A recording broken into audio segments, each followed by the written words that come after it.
This is Gilbert Andrew Garcia. Listen to my radio show, A Tip from Gilbert. Talk, inspiration, and prayer every Monday from 11 a.m. till noon on Houston's gospel leader, KWWJ, 1360 AM, and streaming live on kwwj.org. Listen on the legendary KYOK 1140 AM and streaming live on kyokradio.org. KCOH 1380 AM on San Geek Radio 95.1 FM 1460 AM and Aliento Radio 101.7 FM and 1540 AM. Call in at 832-570-8075 and follow me on social media. See you then. All right, Houston, it's me, Gilbert Garcia, with another tip from me. Talk, inspiration, and prayer. So welcome to the show. And I am very excited about my next guest because I've known her a long time, and y'all all know her. And that is Miss Erica Lee. And you know what? Erica, of course, is Sheila Jackson Lee's daughter. But more importantly, she's just awesome. You're everywhere. You're just like your mom. I mean, you know what I mean? You're just like your mom. Well, I mean, pretty much. I mean, you're like, you're active at the county. You're of course, you're active with your homely life. You have 2 kids, etc. I mean, it's pretty amazing, right? I have so many things I want to talk to you about. But before we do that, if you could just zoom into her real quick, look at that red. Now, that is the University of Houston Cougar red. Am I right? Cougs, Am I right? Because your mom was a big Cougar fan, and she loved red. Yes, she loved red. My father still works there. That's right. You know, it's so amazing. I'm so glad you brought that up because, look, your mom is a legend. Yes. But your dad's pretty cool, too. Yeah. I mean, your dad's been very, very involved, and he's really mentored a lot of young people through the U of H system. Let's talk about your dad for a second. Yeah. You may not be aware, Dr. Elwin Lee was the first Black tenured law professor. Is that right? At the University of Houston Law Center. And when was that? 1983. Wow. That is such an amazing feat. You know, part of me wants to say, wow, but part of me wants to say, wow. And what I mean by the second wow is it took till 1983 to have the first tenured Black professor at the University of Houston Law Center. I mean, thank God we got him, though, right? Yes. But I know that he's been very active with a lot of the young people there, and that he's been someone that people can turn to. Right. So I know that. But what's it like? Because for him, you know, when you're married to, you know, it's kind of like the first gentleman or the first vice gentleman being married to Kamala Harris. You know, it takes a certain type of spouse, especially a man, to, you know, see their wife in such a aura of incredible power and so forth. That must say a lot about your dad.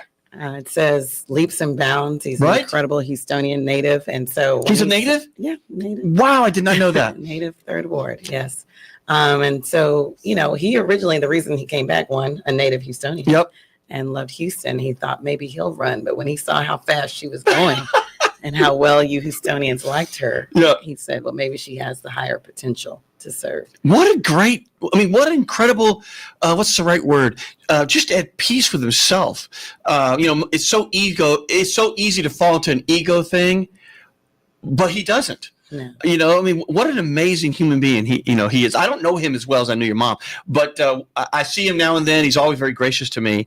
But what an amazing human being he must be. Yes, he is. I mean, we meet his students all the time. So thank you for always reaching out to my dad. That is so wonderful. Well, going back to University of Houston, what do you think? Are we going to win it? Is this it? Is this it? I hate to predict because I don't want that to come back on me, but tides are rising, and this is they've been there before. Coach, of course, has a great team, and I have confidence. He's a great coach, though. Yes, awesome. Now, you know, I saw or I read somewhere that this is the first time in I forgot the number of years, like 15 years, that all number 1 seeds have made it to the Final Four. Yes. Isn't that interesting? Yeah. So there's been no big upset that has, you know, knocked off a number 1 seed. Isn't that interesting? It's very interesting. Yeah. So I think that's cool. So that just means that it's going to be some good basketball because they're all good. Top tier. They're all the best. They've all been there, at least the coach or people around them. So they're not going to have the same nerves. That's right. That's right. Yeah. They've all been there, and so they're ready to go.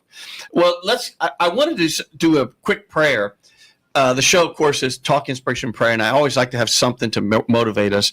And, in these difficult times, and I mean, I don't know if it's, what's going on in Ukraine, what's going on in the Middle East, or what's going on here with our own country. Mm-hmm. But at the end of the day, we need to pray for sanity and peace. Yes. And so I'd like to do that real quick because these are difficult times, and they're getting more and more difficult with each passing day. Mm-hmm. And I can only imagine if, like, when you think about icons, and your mom's an icon, if she were around right now, she'd probably be having some sort of protest there in Washington. Yes, I'm not kidding. Yeah. Or if Barbara Jordan or John Lewis, the great John Lewis, the congressman, they would be, or of course Martin Luther King, they'd be saying, we got to get going and organize before we lose all the things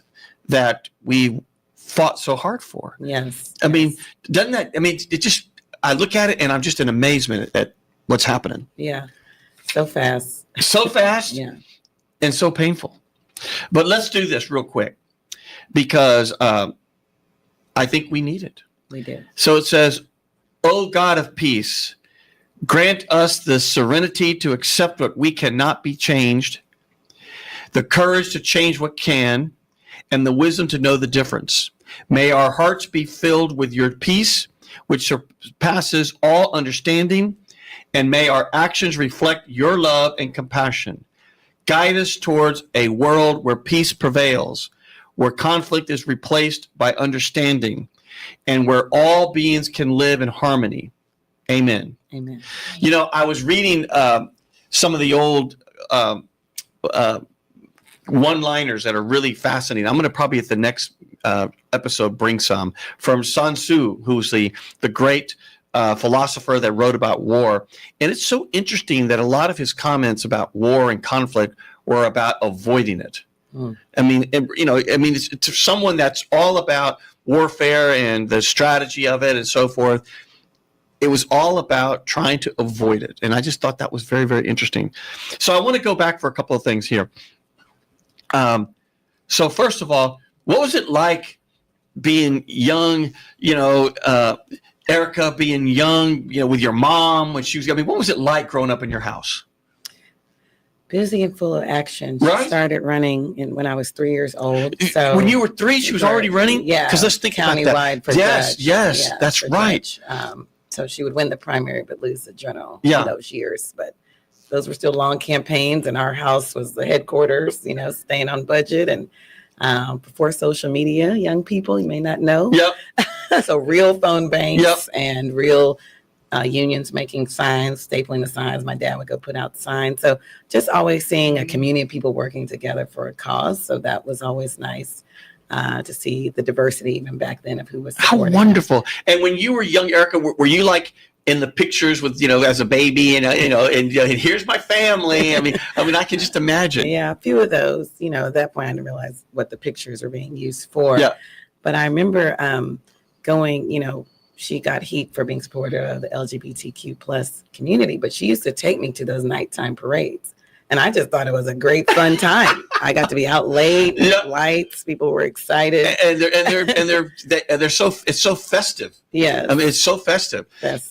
Now your brother was he older or younger? I've forgotten now. Younger. Younger, so, okay. Yeah, he came in at 1985. 1985. Yeah. And so then what was your first memory? So when you were sort of growing up with all the things she was doing, what were some of your early memories of her and the struggle to help the community? And, the thing about your mom, I remember even during COVID, I have a lot of memories of her, right? Even during COVID, I went to Booker T to get my shot, and there she was. Like a general, making sure there was enough COVID vaccines, and it was all going well. And she was marching up and down to make sure that the community was being protected. There she was. Yeah. It's just amazing. Yes. And I remember, because everybody knows I ran for mayor, and everybody knows your mom ran for mayor, and we were so friendly on the campaign trail, because early on, and she told me, Gilbert, remember, we may be opponents in this race, but you're not my enemy. Mm-hmm. And we need a lot more of that. Yeah. And I remember, and she may not have said it openly, but whenever there were debates, because we had a lot of debates and forums, mm-hmm. she always wanted to be by me. I mean, because we got along great, and sometimes we would share notes about things. It was so much fun to be with her. And I remember a lot of people told me, "How come you always say such nice things about her?" And I said, "Well, because she earned it." Mm-hmm. And what I mean by that is I was always taking shots at John Whitmire, because I was concerned he would not commit, that he would not touch the metro money, because mm-hmm. that's got to be for rail and for transit. Mm-hmm. And I would then weave that into, because it's real, that we would not have gotten that $1 billion grant from the federal government without your mom. Yeah. No way. Right. No way. And I remember she was just, unrelenting mm-hmm. on Secretary LaHood. I mean, unrelenting. There were times when I was there when she's calling him, and she would talk to him like, "And we got to get that money." I mean, there was none of this, "Yes, sir, Mr. Secretary." She was just, bam. And we got the money. And what was more important about it is, during that time, remember, the new board came in, mm-hmm. Mayor Parker came in, and the previous board had all kinds of, lack of transparency, financial issues. We can go on and on. I'm not trying to build up ancient history. But I remember the administrator, who's like the one that signs the check mm-hmm. for the Department of Transportation, so not the secretary himself, but the administrator, came down, and we had a meeting, and it was me and the president, which was, at the time, it was George Grinius. Yeah. And then it was your mom. I'm trying to think who else was there. Gene Green, Mayor Parker, all the delegation. Mm-hmm. And he came down and said, "Well, you're not going to get the $1 billion grant because the previous board had violated their own procurement laws." And I mean, my heart sank, because we had already dug up the streets. Right. We were already just devastating these small businesses all along the line, right. Down to Palm Center and over down to the Magnolia Transit Center and all that. We were already just burying these businesses. And I remember when he left, your mom turned to me and she goes, "We're not going to stand for that." There was just no doubt in her mind. Yeah. That we were going to not stand for that, and we were going to get the money. Yeah. Was she just always like that? Yeah. Yes. I mean, she probably was like that just about the household, because it's such a natural for her. Yes. But what were some of your early memories of when you started realizing that your mom was something, and this is going to sound strange, but larger than, yes, you love her as your mom, but that she was larger than? When did you start realizing that? Was there a moment you said, "God, my mom is, she's just awesome"? Yeah. I think her winning at large city council, and I got to be under the dais during some of those sessions. And, back then, since there was no term limit, she was joining where people had been on a long time. McGowan, Eleanor Tinsley, mm-hmm. those kind of legendary names. Right. We now have parks and schools named after them. And I said, wow, she gets to be one of them. Wow. She gets That's amazing. That's amazing. And be equal, and speak. And of course, she started speaking right away. Yep. Ain't that the truth? Never hesitant on that. That really helped me see, what she was doing, just not from the neighborhood to citywide. And when you were going through the hall, where'd you go to high school again? Bel Air. If you were at Bel Air, in the halls of Bel Air, did you say to yourself, "You know what? I'm going to go into public service like my mom"? I mean, what was young Erica thinking about during those days? Yeah, I was always about community service. I was involved in a lot of volunteering. I mean, she was always about doing direct, meeting the people where they are. I always loved that. Youth. helping the unhoused, the homeless, etc. But I certainly never, and I did run for student council and win, but I didn't necessarily think I wanted to be political office. I just thought I could work around, in the government or some other manner. And then you went to college, and then when you came out of college, what was your first job?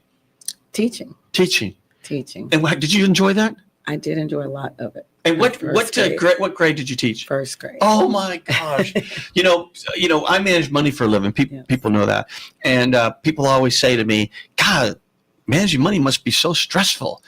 And I always say, "Well, I don't know if it is or isn't, but I know what." Being a teacher for like first grade, that's got to be stressful. It was very. I mean, really. Yes. For us, yes, managing money is. Sometimes I'm stressed out because the market's going against me, or I'm really ecstatic because it's going my way. But with kids, you just don't know. You got to be on your toes because this kid is over there doing something, and this child's doing over something, and then there's two doing something to each other. Especially when they're young. Yes. Yeah. It's not just behavior. You actually have to teach them academically. And I was in a high poverty school. So all of the community issues, parents that didn't have jobs, parents that unfortunately were incarcerated while I was teaching their child were kind of coming into play. And I'm trying to remain focused on their reading and arithmetic. Right. So, yeah. That's hard. Well, let me ask you this. So what did you learn from being a teacher in the school system? This is going to sound bad, but when you see what the governor's doing and the vouchers and so forth, we all know what's really behind that. They're just trying to either cripple the inner cities, or B, they're trying to just bring back, eliminate the separation of church and state. There's all these other dynamics going on around this thing. But at the end of the day, what can we do to really turn HISD around and the school system around? You got Mr. Miles, and I've never met him. But I know that we got to do something. Right. So what have you learned being there in the trenches? Yeah. Well, first I want to say thank you to all teachers. Amen. Right. You recognize how hard it is. Oh my gosh. I think we tend to forget it's a super hard job, and 98% or more are doing their best and doing excellent. But the external forces, and that's what some of Miles reduced when he took away the wraparound specialists. Teachers need help. They cannot resolve every problem their students are facing within the classroom. They can't resolve all hunger when the kids come to school hungry. We're trying with the food program, but sometimes that's not even enough. Clothing. They're doing clothing collections at so many of our Houston ISDs. If your basic needs aren't met as a child, can you focus on the lesson? No way. Matter how good it is. No, the answer is no way. Right. No matter how good it is. And so helping the district, or having a district that's willing to have those families identified so they can receive the additional help would help the teachers that much more. A friend of mine is a teacher, and she told me that there's so little support that she has to go buy school supplies for her kids. I was shopping almost every week. Is that right? That's just, when I hear that, I just wonder, like, my heart just sinks, like, oh, come on. The burden of the teachers on everything, being there before school starts, or being there, making sure the kids are, in order, and the hunger, and the things going on in their lives, and then it's lessons. And then you got to, help them with their school supplies. God bless you. Yeah. Yeah. That's tough. Yeah. Tough. I bought socks, and I bought it for all the students so that the student I was trying to buy it for wouldn't feel isolated. Oh, how beautiful that is. Yeah. How beautiful that is. So then, how long were you a teacher? Just did 2 years because for me, the bureaucracy. So I was like, I'm more of a rabble rouser. I wanted to tell my parents. I wonder where you got that from. But no. Some of the things that were coming down from the district, I was like, I need the parents to protest this ruling. And I can't tell them that as a teacher because I'm part of the system, especially with special education where there's still challenges. Yeah. Wow. Do you think we're improving? And I'm not trying to get too political here, but do you think is what's happening in HISD improving? I read the things that everyone sees on the Chronicle, this and that. Some of the scores are improving. I guess we're improving, right? It may be hard. I think a child is more than a test score. And I think sometimes the test scores are temporary, right? If you don't retain it or get that love for some learning certain subjects, it doesn't last, right? You learn it, you put it out there on the exam, and then what's next? What have you retained? And so I think, I don't know if it's as lasting as we would like. And there's certainly children who aren't being served by this new type of teaching they're doing. I mean, it's just, I don't really know what the answer is. But I know one thing, painful. And there's got to be a more graceful way to do some of this. Right. There's got to be. Just like you see the Doge, the whole Elon Musk and all that, as they're trying to sort of cut back government. And, some of us believe it's government's role to make our lives better. Right. But I get when people just say, oh, it's inefficient. I understand their frustration. But at the end of the day, there's got to be some humanity to it all rather than we're just going to fire all these people. Right. There's got to be some grace and dignity. And what are you going to do with them to reintegrate into society and jobs post? I mean, what's the whole end game here other than slash? Right. It's got to be terrible for these government workers. A friend of mine works at the VA, and she said that they're getting those emails that says, tell me the 5 things that you did. I mean, and these are professionals right. that have been working with veterans for so long. Right. And these veterans are in all kinds of need, whether it's mental health, whether it's physical health, whether it's financial. And it's so, I don't know, degrading, humiliating. Well, what have you done for 5? Give me your 5 things. Yeah. It makes no sense to me. It's just, Well, we're going to see in a few more months how significant this has been. I mean, even from our national parks that are not really going to be opening, or trash everywhere. Some may consider it minor, but when you want to go there, it's major. And of course, our veterans, very concerned about what will happen to them. And what's ironic, I read an article that said that some of the areas that are getting hit the most are some of the areas that are the reddest. And they're all saying now, I should have never voted for him because, all of a sudden they're getting touched. And, lunch programs, because they're farmers, or they're rural, and all the things that we're providing for their families are now being eliminated. Yeah. And they're like, wait a minute, I didn't sign up for this. It's so interesting how that is. Yeah. I want to go to something, if you don't mind, which is, so you ended up in Congress for a while. What was that like? It was surreal, but a true honor. When I went up there, I just couldn't believe. I'm like, I've been up there many times. I've sat in hearing rooms, always in the back or in the corner eating the snacks. I understand. But I got a rapid, so I didn't get to do the orientation. It was all in one day. I go, I sign. You get to sign your franking signature. They give you a few pieces of guidance. You take your photo, and I'm said. And then, they're talking to me. Yeah, and then welcome to Congress. Yeah, they're saying Congresswoman, and they're speaking to me. And when I took that oath, which I'd been there, I was on the first time she won, I got to be on the floor. Children can be on the floor. And I said, this is me taking the oath. The power of vote for the 18th is now in my hands. It was really awe-inspiring. It had to be, I mean, it probably has to be one of the, obviously you're very young, but it has to be, at least to now, one of the biggest highlights of your life. Oh, most definitely. Right? I mean, the only thing about it was she wasn't there. I know. That was certainly the bittersweetness of it. And because it was a special, I got to give a speech. Usually it's, everyone's sworn in 435 people and you speak for 30 seconds and no one's paying attention. Yeah. But it was almost full with members of both sides. Wow. I mean, incredible. I mean, I just can't even imagine. And, it's difficult when you have a parent that's been so visible, so historic, all those things.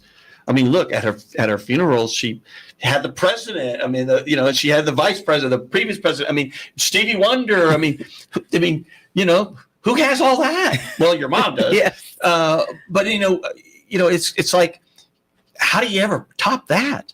right? I mean, you just can't, other than you just do your best to live her legacy. Yeah. Well, I definitely don't seek to top it. Yeah, she created her shoes, her path, the challenges she faced, refined her in a different way than it would refine me, right? She opened doors that I didn't have to barricade through, what she had already opened for me. But being in Congress helped me understand her shoes better, helped me understand how she fought so hard and what she accomplished even in a different light. So so number one, you know the district in and out because right? Mm-hmm. But you also represented the district for a while. What are the biggest issues in the district in your mind? And what do we see the next congressperson? Because obviously we'll talk a little bit about the terrible circumstances, but the loss of Sylvester Turner. But so now there's an opportunity for someone to come in and to really have a legacy also of their own. Again, they will walk in big shoes, but they'll be able to be there maybe the next 20 years. But what do you see as the issues that you see? Yeah, I always start with economic, just because you have to have a way, whether you're single or have kids or family, to sustain yourself, to have that stability and to contribute beyond just your job. So you want your job you want job opportunities, you want jobs that allow growth, real living wages. And so trying to attract industry using the Small Business Administration, so many federal agencies, once they've regained their strength, can be helpful. Yes. God willing, right? Yes. Let's hope. Yeah. And my mother did try to use them to bring industry, technology, different things to our community. But I think it has to continue because the 18th still lags behind in development in certain areas, especially north. Infrastructure, the federal has been with the Army Corps of Engineers and others, and FEMA, obviously, and with various things President Biden Harris passed. There are programs and infrastructure that needs to continue and be developed to full completion to reduce flooding and to strengthen our electrical grid, all of those things. You can have a business and then power goes out for a month, everything is ruined, right? Or that's right. Uncertainty, even a week, if you're a restaurant, that's right. You lose everything. It's devastating. Right. It's devastating. Right. So federal government can help strengthen the infrastructure in the 18th. Healthcare is big, but the county has played a role. We're getting the new LBJ that my mother helped partner with and secure money, and that's going to be in the 18th, the new building. How wonderful. When is that going to open? Do 3 or 4 more years. They're starting. They're doing all the plant, the planning, water, wastewater. They've started. No. Oh, how wonderful. they have started. It's just going to it's going to be a huge deal. So I think maybe 3 years to fully open, fully staffed. Wow. Yeah. On the north side. But healthcare is still addressing the chronic diseases, preventative care. You're still she was very big in the federally qualified health centers to have people address their chronic and preventative issues like blood pressure, diabetes, cholesterol, heart disease. And so to expand that, to have people need the transportation. So sometimes it's not that you don't have the clinic, it's how do they get there? Do they know about it? Do they do the follow-up? Yeah, the access. Right. The ongoing access and the prescription, right? Very interesting. So, well, let me ask you this. So, and if I'm treading on areas that you're not prepared to talk about, please tell me. So we now have, I don't know, maybe, and I don't really know how many, but at least 3 or 4 main candidates now to run for the position. And you've endorsed someone? Yes. And you endorsed Mr. Menifee? Christian, county attorney. Yeah, and I've had him on my show. Okay. He was fantastic. I mean, it was way before any thought about Congress, but he was fantastic on the show. So what do you think about him? Then, obviously you support him, but there's an element of people thinking we don't want to lose him as a county attorney. Yes. And because he's doing all these great things and he's fighting back on some of these unconstitutional things that are going down. What are your thoughts about that? Well, I always tell people we can't just have one person that can do one thing. Yeah. So I have to believe, given how many attorneys, which is I think top 1 or 2 profession in Houston now, in the professional side, that we have others that have his heart and passion that will be willing to step up. He's built a great team, and certainly if they believe in the angle he's taken, they would keep some of the team. They don't have to keep all.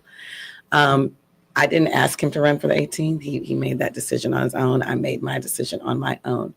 But I've seen him up close and personal as county attorney, his vision, his values, what he's done, because he's taken something someone might have considered small. No one was paying that much attention to what the capacity of a county attorney's office was. And he turned it into something a lot bigger and has won so many major lawsuits. He's done social media lawsuits for children, of course, for housing.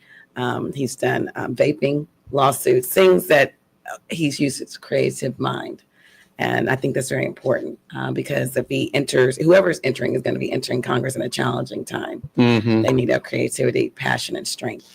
So tell us a little bit, are you the campaign chair or? Yes, I'm the chairwoman. He's going to have a full team. So I'm not the campaign manager. But not manager, but like, in other words, you're one of the faces out there. Yes. That's wonderful. Congratulations. So let me ask you this. If you know these things, and I'm not trying to put you on the spot. So when do we think the election will be? Or is this like, who knows? Do we have any idea? We're at a who knows. People have asked the governor's office, and they keep saying, we will let you know when we're going to let you know. And I would call on Governor Abbott to let us know. The people of the 18th deserve a voice in Washington, D.C. and a vote. They are taxpayers. They deserve representation. And, even if it were going to be, because of the dynamics in Washington, we all know the differences between Republicans and Democrats. Everybody knows I'm a Democrat. Is so small in the difference. I think it's like 2 votes or something like that. Something really, really small. So there's a strategy to keep the seat unfilled. Right. I understand all that. But at least let the people know and the candidates know that your election is going to be, I'm saying something really far-fetched, November of 26, whatever it is. Let the people know. Yes. Yes. We all deserve to know. We're hoping for June, but at least November of 2025. But please let us know, Governor. Yeah, but let us know. And also the candidates, they need to be able to know. I mean, can you imagine running without knowing the end? I mean, you're running, is it a sprint or is it a marathon? Right. You don't know. Because we don't know. And so therefore you don't know, well, golly, and the community doesn't know, like how many forms should we have now? Or how many, should we, what's the fundraising aspects to do? I mean, it really makes the logistics of it all very difficult. Is there a deadline of when you can file? Or is that going to be open for a long time? Because actually no one has filed. They've opened campaign fundraising accounts. I see. So no one has filed. Yes, until when he calls the date, then the filing schedule will be open. I see. So all those that have fundraising what did you say? Fundraising accounts. Okay. There's like FEC. 3 or 4, I think, that have them. So they might not file in the sense that they're not required just because they open the account to file. So in many ways, it could be I'm going to test the waters to see if I can gain traction and get support and raise money versus not. Right. Very interesting. Well, then that's a whole nother strategy to put in this mix. Yes. But I think Christian's in the zone of, I want to run for Congress. Yeah. So it seems to me it's come hell or high water. I don't know if I can say that on the radio, but whether it's going to be in May or June or whether it's going to be in November, I'm running. I think he's committed. Yeah. And so there he goes. What do you think are his main, I don't know the right word. Does he have a platform yet? And if he doesn't, this is not a stone at all. But what are his main top 3 things that I want to do this, and this? Do you know? I will say 2 because I'm not sure. Yeah, go ahead. I'm sorry that I don't. I didn't know if we were talking more about my mother or et cetera. But we're gonna be everywhere. Yes, we're everywhere. One thing I want to mention for Christian is that he's lived the American promise. He was raised by a military family on a lot of federal programs, free lunch, TRICARE, et cetera. No kidding. First person in his family to go to college, graduate. But to go, period. And then he graduated and then went on to law school. So when he talks about the promise of economic opportunity, having, access to healthcare, he means it from a personal perspective. Interesting. And so that also is what really I connected to. So healthcare is big for him. His brother survived childhood cancer. No kidding. And that grateful for that health insurance because his parents were in the military, had access to quality care, which he feels so many still do not. And I certainly agree.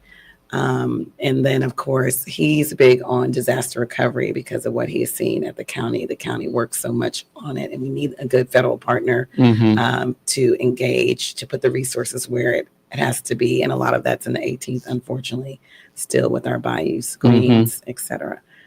So those are two I know that he has talked about a lot. That's wonderful.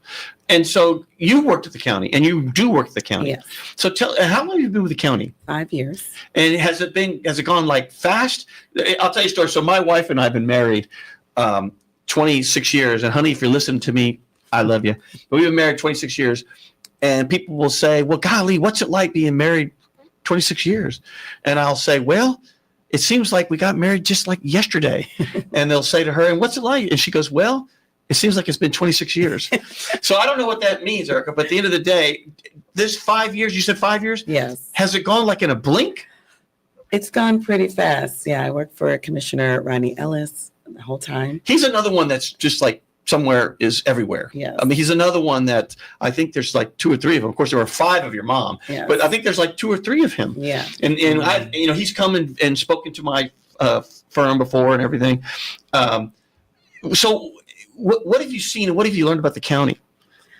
I learned that it had way more potential than we thought my whole time growing up. I never heard my mom growing up, city council, early years of Congress, saying too much about the county, barely name who was working. I'm sure they were doing something. But this board, these commissioners and the judge have really expanded deeply into economic opportunity, mental health care, public health, addressing restorative justice, not just locking everyone up, really addressing some fundamental issues, whether they needed housing or other things to keep them from engaging in more crime. And I think that is why it's been a joy these 5 years. How great. And what is your main, I don't know the right word, responsibility? I do policy, so the new policies that go on commissioner's court. So I've been a part of helping him as he launched the MWBE program. We launched a huge revolving loan, access to capital for small businesses. Oh, that's right. How's that going? It's going very well. We're just in the first few months giving out loans, almost $1 million so far given out. And what's the average loan size? Do you recall? And I'm not trying to, this isn't a quiz, I apologize. It's kind of small though. Yeah. Oh, it's small. But the top loan is $250,000. Yeah, but to these, and so 50,000 ish. But to these companies, yeah, it's the difference between closing or not. I mean, it's like it's everything when you're an entrepreneur. Right. I've been an entrepreneur, and I know what it's like to wonder how am I going to meet payroll this week, or I've known what it's like to I'm not going to pay myself anything because I want to make sure I can pay the bills this month. Yes.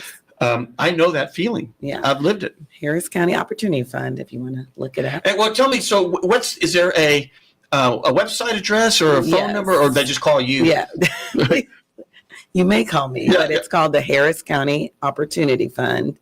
And we're partnering with the People Fund, and they just Google that up and they will find out how to apply. And we brought down the interest rate by 2 points. So whatever it is, how great. 2 points less on these loans.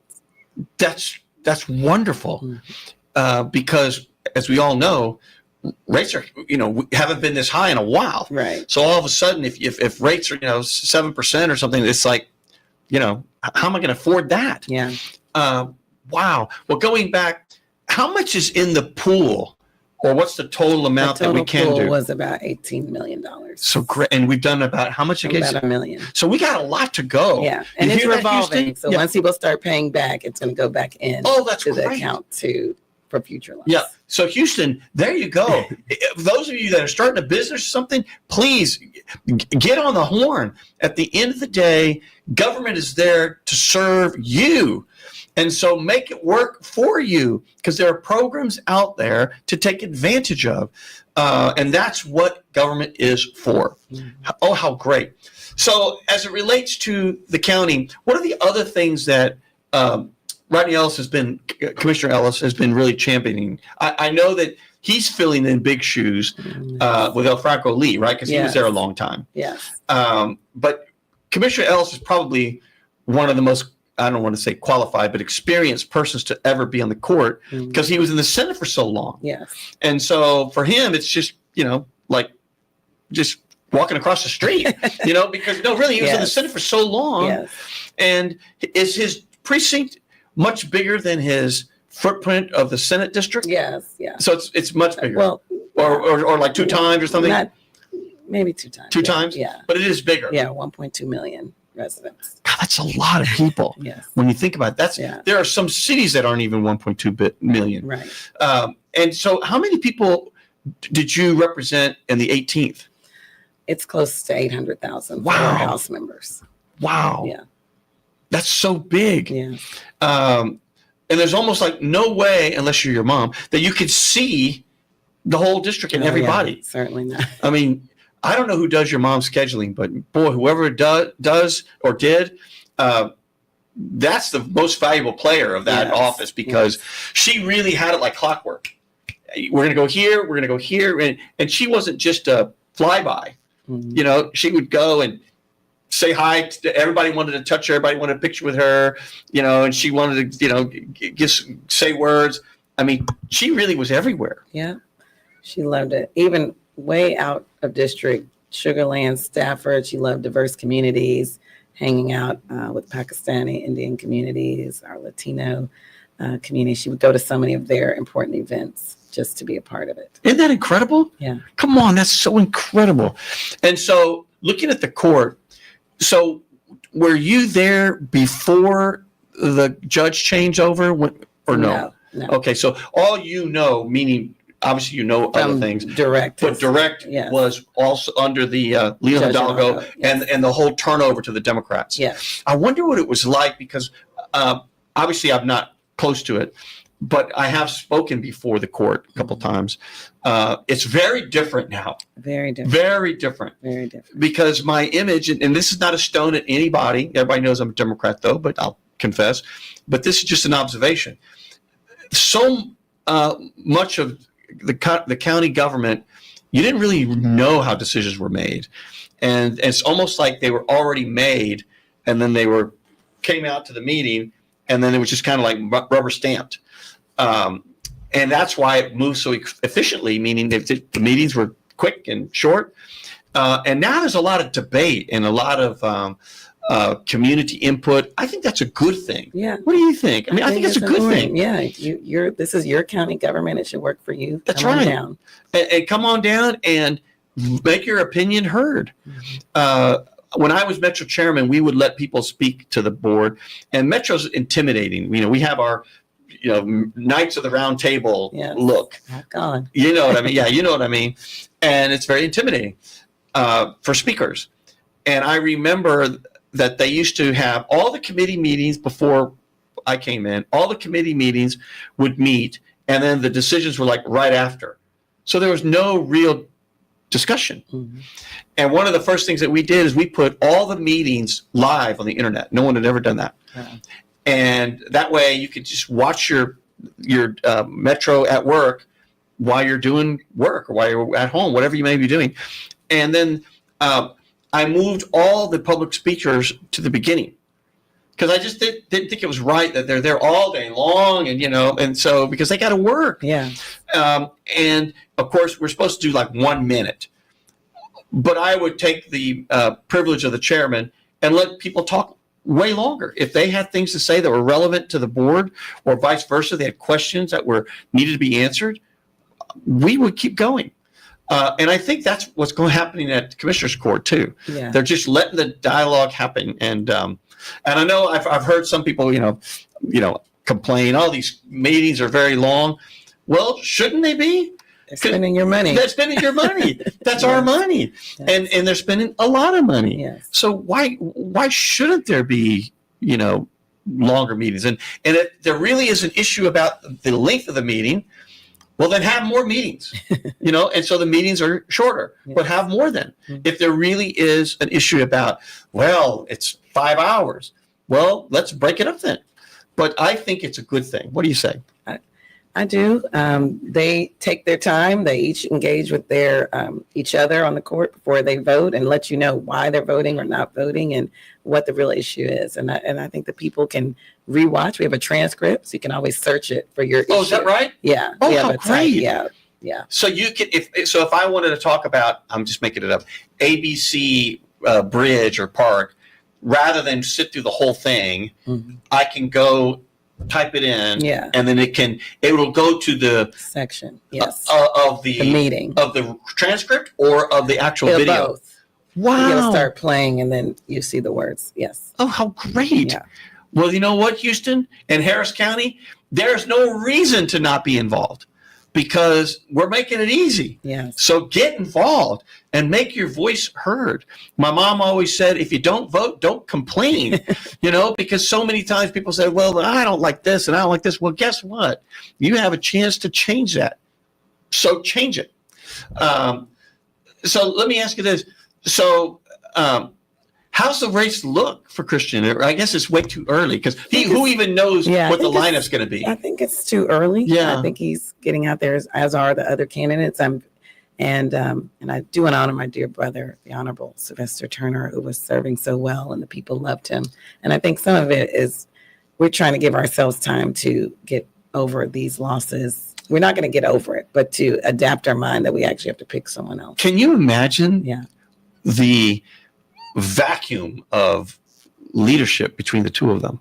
Think of all the years. I haven't done the math, but there's probably like a good 60 or 70 years of public service, elected public service between the two of them, your mom and the mayor. Yeah. Right? Oh, yes, easily. And what's interesting about them, unlike some, they got along great. I mean, they were like hand in glove. Oh, yeah. It's not every member of Congress and every mayor that are like that. Yeah. In fact, I would venture to say that that's rare. Right. But they could almost finish each other's sentences. Oh, yes. Yeah, I mean, it's hard to talk about them in the past tense. Yes. But I think they would both want us all to find someone good and support them and keep working that district and get to work. Yeah. I think they would both want that. I think what your prayer, what can we change? We all have a sphere of influence. It may not be what they could have done at their peak, because they were at the peak of power experience. And some of us are still growing, but we have to do what we can do. That's right. What did Mayor Turner, he was there a year? No, about 2 months. You mean in Congress? Yeah, just 2 months. Yeah. Not even a year. Oh, no. Wow. That's breathtaking. Yeah.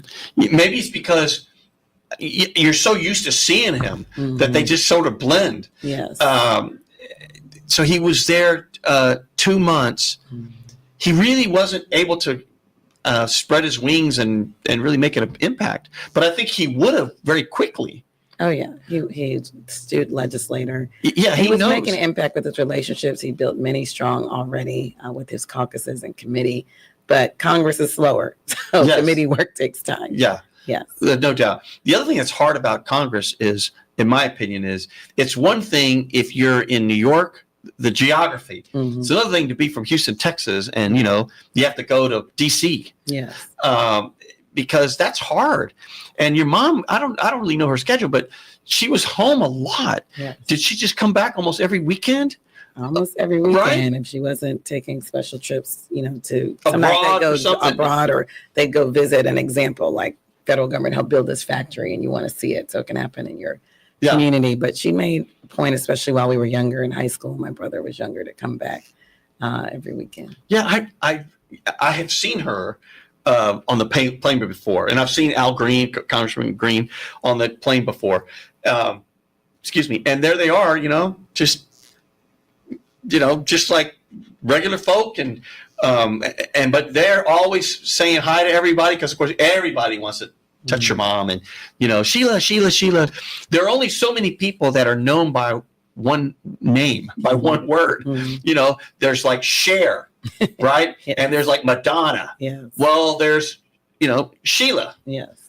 She was just Sheila, and of course I would call her Congresswoman, but but everybody really around me would, Sheila and I were just like, no, I'm going to call a congresswoman because I just have so much respect for her in the office. But, she was Sheila. Yes. Isn't that incredible? Yeah. Well, what about your kids? Your kids are how old? 9.5, turning 10 in May. So I guess 9 3/4. 9 3/4. And what do they think about their grandma? Are they too little? No, they're not too little. I mean, that I'm grateful that they got to spend time with her. Sometimes I would just send them off on her day. They would go to, like I used to do. Yeah. So she said she could take them. I said, good. You take them on Give your me a day, break, Mom. Give me a break. Yeah. wherever she was going. So they got to see her in work. During the vaccines and the pandemic, they went to a few of those sites when she was doing those. I made sure we came with our mask and just saw that she was still out here trying to help people remain healthy and save lives. So they saw her at work, and then they got to see her. The good thing with the grandchildren, I got to see her relax because she wasn't that relaxed with us. But with the grandchildren, she did take time to relax. I can only imagine. Mm-hmm. What a beautiful thing. And tell us more about your dad. So your dad, how's he doing? He's doing a lot better. He's still working at University of Houston he's a vice president, and he loves Dr. Couture, Chancellor Couture. She's incredible. And just initiating, helping with her vision to keep University of Houston go on the rise.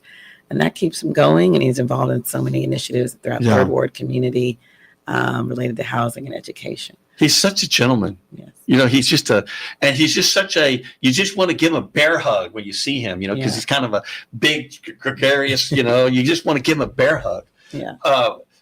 He's been there now. So how long has he been there? Probably wouldn't want me to say, but a good while. But you know what though? A good while. When you see him, yes, he's moving. Yes.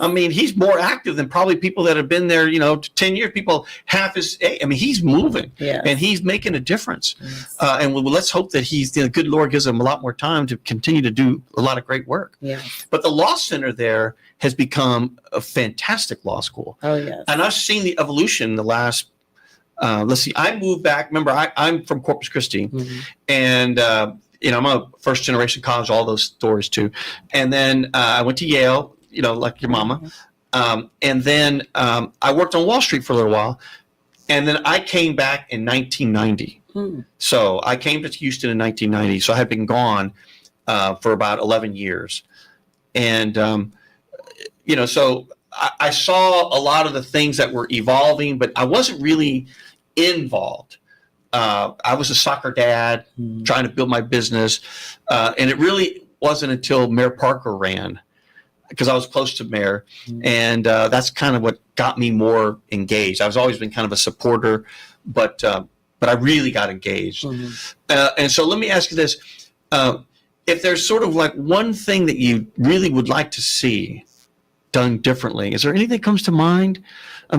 Your mom was always so optimistic. She was never like down, really, right? She was always like, I'm going to turn that around. And, but, is there anything you think you say, golly, I just, really wish we could do this, or I really think this is, what we've got to focus on? Well, I think what comes to mind is my mom benefited from intergenerational mentorship, and she absorbed it and appreciated it when she was starting her service career. And I would like to see the intergenerational mentorship being accepted by the young, because you have to be open to it first, but also that our elders, those who've been in service long time, be willing. And I think many are willing, but I think the young also have to want to accept the wisdom so that we can keep learning and then take it forward, because we do need some new things, but the wisdom and history and things that have happened are so important to build upon. That's such a good point. To build upon. Because I think that's part of why we're going back federally, that people don't understand some of American history. And, it's something that gets my mind is on these young people. This is the TikTok generation. Everything's like this. Yeah. And, and it's also, I think we lost a bunch because it's the COVID generation. Yeah. And so we have someone calling, and we'll take it in 1 second. I really think, if they would be open, the whole society would benefit, starting with them. Yeah. Starting with them. Let's see. We got a caller? Yes. Go ahead. Put him through. Mrs. Goodman. Miss Goodman, are you there? Miss Goodman. Oh, I think we lost her. That's okay. Call back, Miss Goodman. But that's a very interesting point. Do you think? Because I've benefited, because I'm always been in the room behind my mother, just getting to hear the wisdom. And I want others in that are younger even than I, but they also, I speak to them and I see a little bit of unwillingness. Interesting. What can we do to change that? Maybe it's just things are just getting too fast somehow. Yeah. I see that in my own kids. Things are just so fast. Getting their attention is harder now than it used to be. Or maybe every generation says that about the young generation. Everything's faster. It's kind of like every generation says about the new generation that crazy music they listen to. And so maybe this is just how you feel when you're getting older. Yes. But I think about that. I wonder about that. You can put them through. Go ahead. We have that caller. Miss Goodman, are you there?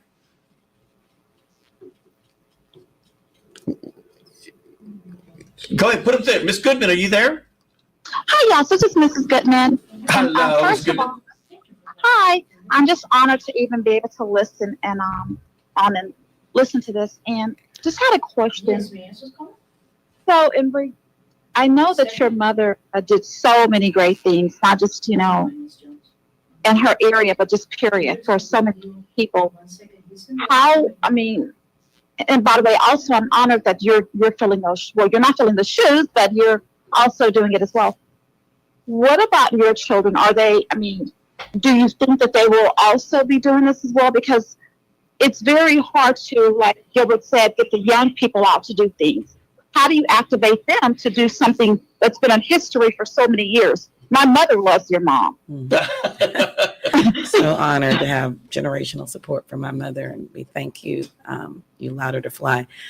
For my children, I focus more on what they can see, which is direct community service. Understanding government is they're not even 10 yet. That's a little. I do explain the government, like the state does this, so they probably know more than maybe a lot of almost 10-year-olds. Yeah. But just through osmosis. You're right. But I'm like, do you see some children are hungry? They don't get as much food as you do. Let's donate this food to them. I try to make it very tangible because that's what they can understand right now. You have to do it by each person's level. Wow. Very, very good. Do we have another caller there? Boy, they're coming in now. Ms. Goodman, any other last words you have? No, that's all. Thank you so much for your support. Well, thank you for calling in to the show. We have another caller. Let's go ahead and let that caller through. And who do we have there, Miss Producer? Mrs. Jones. Miss Jones. Miss Jones, are you there? Mrs. Jones. Mrs. Jones. She's there. Are you there, madam? Miss Jones, you there? Yes, I'm here. How are you guys doing today? We're doing all right. I'm here with Miss Erica Lee. And what do you got for her today? Well, I had a question, and I wanted to know, since she has experience in both the education arena and politics, what does she have more of a passion or zeal for? That's a tough one, right? What do you like better? What do you like better? I'll frame it that way. Yeah. And by the way, you want to know something? Yes. The hour is up. Yeah. It flew. That's how you know we had a great time. But I want to make sure you have the last word. For this, I would say there's nothing better than knowing you taught a person something new.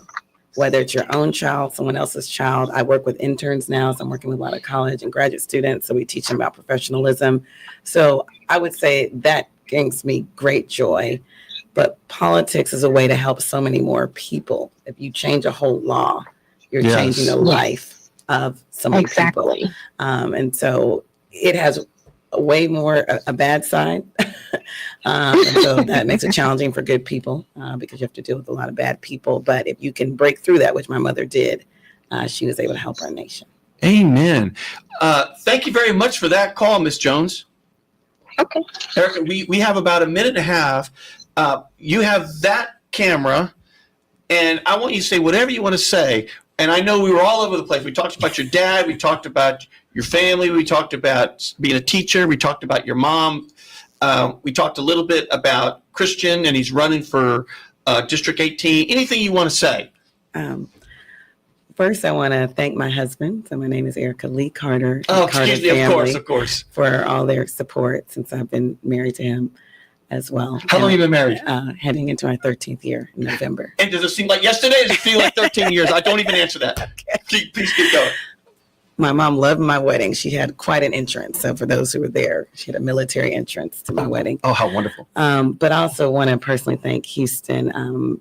This is prayer and praise, and I'm standing on the prayers. My mother stood on so many prayers. You know, she spent a lot of time visiting faith institutions and churches, and they'd always say, I'm praying for you.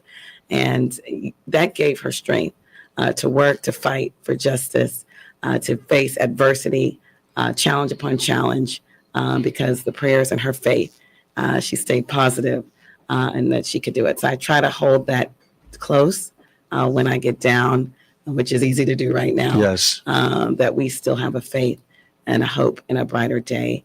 And I'm just grateful for the love you showed my mother during her life, and now even in her passing, that you remember her, that you remember her work. And that leaves us with work to do, that we continue to reach those that cannot do for themselves. Amen. I feel like going, because I've seen many people go, Sheila, you know, Yeah, they love that. Sheila. I can't help but to say that. Yeah. All right, Houston, we thank you for being on this show today. And you know what? We're going to have you back because there's so much more to talk about. It flew. And so let's tee up the commercial. And Houston and Harris County, we will see you next time. This is Gilbert Andrew Garcia. Listen to my radio show, A Tip from Gilbert. Talk, inspiration, and prayer every Monday from 11 a.m. till noon on Houston's Gospel Leader, KWWJ, 1360 a.m. and streaming live on kwwj.org.